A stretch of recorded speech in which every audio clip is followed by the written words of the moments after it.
வாழ்க தமிழ், வளர்க தமிழக வெற்றி கழகம், ஓங்குக டாக்டர் அம்பேத்கர் புகழ், வெல்க தமிழக முதல்வர் மாண்புமிகு திரு சி. ஜோசப் விஜய் அவர்கள் நாமம்.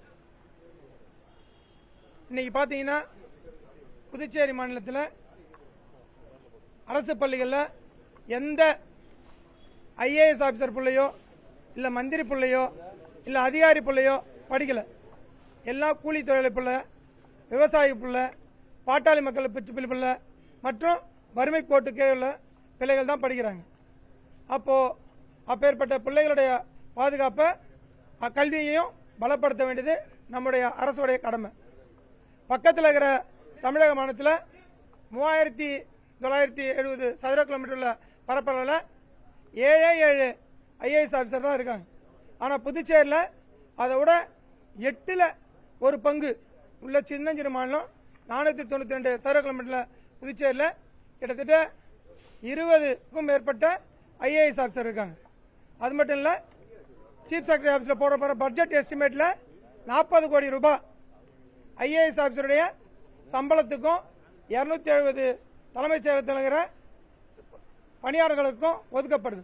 அது இல்லாமல் அவங்களுக்கு காரு இத்தியாதி, பங்களா, ஃப்ளைட் டிக்கெட்டு, டிரான்ஸ்போர்ட் அலவன்ஸு எல்லாத்தையும் கொடுக்குறோம். எதுக்காக கொடுக்குறோம்?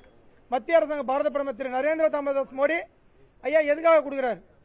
அவங்க சிறப்பாக வேலை செஞ்சு இந்தியாவிலே நம்பர் 1 ஸ்டேட்டாக புதுச்சேரி மாநிலத்தை மாற்றி காட்டுவாங்கிறதுக்காக தான் இவ்வளோ பெரிய பணத்தையும் கொடுக்குறாங்க.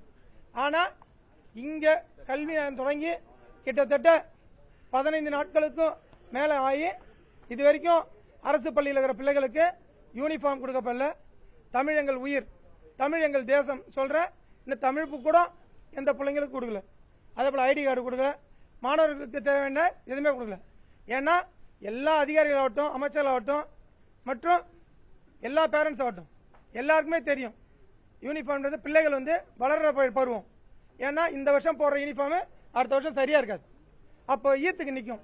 ஒரு பிள்ளையும் எனது தொகுதியான திருபுவனையில் யூனிஃபார்மை போட்டு ஈத்துன்னு வரும்போது பார்க்கும்போது ஏன் யூனிஃபார்ம் எப்படி இருக்குதுன்னா இன்னும் யூனிஃபார்ம் கொடுக்கலன்றாங்க. அது காரணம் கேட்டால் நாங்கள் எஜுகேஷன் கேட்டால் ஜம்ப் போர்ட்டலில் இப்போ தான் அப்ளை பண்ணியிருக்கணும். அப்போது ஜம்ப் போர்ட்டில் நீ அப்ளை பண்ணுறது, ஜம்ப் போர்ட்டில் போட்டதெல்லாம் எதுக்காக?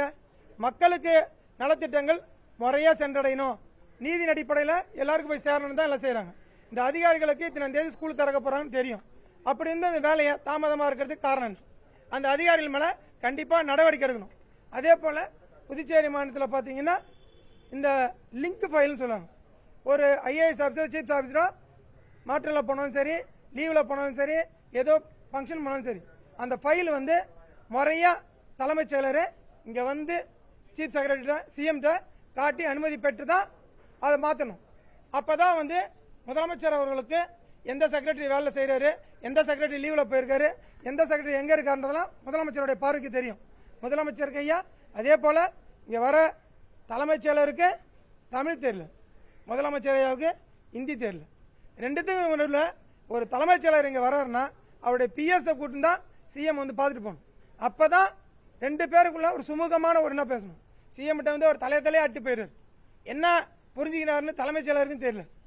அவர் புரிஞ்சுக்கினாரான்ட்டு நம்ம முதலமைச்சருக்கெல்லாம் கண்டுபிடிக்க முடியாது. ஏன்னா மொழி ப்ராப்ளம்.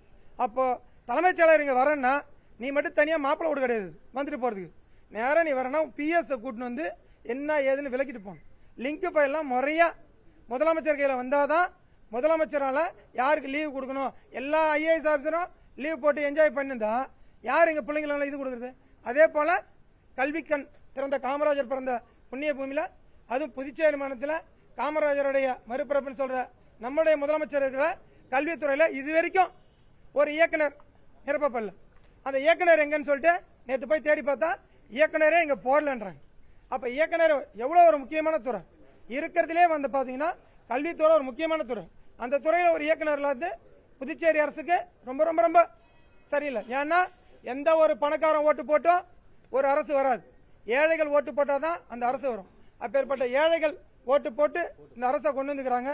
எனவே ஏழை பிள்ளைகள் படிக்கிற அரசு பள்ளியில் உடனடியாக இந்த வாரத்துக்குள்ளேயே யூனிஃபார்ம் கொடுக்கப்படணும், எல்லா பள்ளி புத்தகம் கொடுக்கப்படணும்.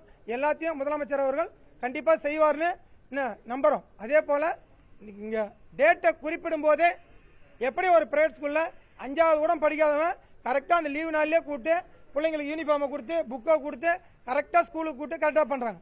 இப்போ 15 நாள் கடந்துருச்சு. இது வரைக்கும் அந்த பிள்ளைங்களுக்கு புக்கு போல யூனிஃபார்ம் போலன்னா அந்த பிள்ளை எப்படி காம்படிஷன் பண்ணும்? எக்ஸாம் எல்லாருக்கும், அது பிரைவேட் ஸ்கூலாக இருந்தாலும் சரி அரசு பள்ளியாக இருந்தாலும் எல்லாருக்கும் சேர்த்து எக்ஸாம் டேட்டு ஒரே டேட்டு தான். அந்த ஒரே டேட்டு கொடுக்கும்போது நீ ஒரே ஈக்குவல் கொடுத்தா தான் அந்த பிள்ளைங்க மேலே வரும். பள்ளிகள் நோக்கம் என்ன? எல்லாருக்கும் யூனிஃபார்ம் கொடுக்குறது நோக்கம் என்ன? யூனிஃபார்ம்ன்றது ஏற்றத்தாழ்வு இல்லாமல் எல்லா பிள்ளையும் ஒரே மாதிரி வரணுன்றதுக்காக தான் யூனிஃபார்ம் கொடுக்குறோம். முதலமைச்சர் அவர்கள் உடனே அதிகாரியை பார்த்தாரு. அதிகாரியை கூட்டி பேசி நான் இந்த வாரத்தில் கொடுக்குறேன்னு சொல்லிக்கிறார். இந்த வாரத்தில் அதிகாரிகள் கொடுக்க காலதாமதம் பண்ணிக்கிட்டே இருந்தாங்கன்னா அடுத்த வாரத்தில் தமிழக வெற்றி கழகம் நிச்சயமா வீதியில் இறங்கி மக்களுக்காக போராடுன்றதை தாழ்மையோடு தெரிவிச்சுக்கிறேன். நன்றி.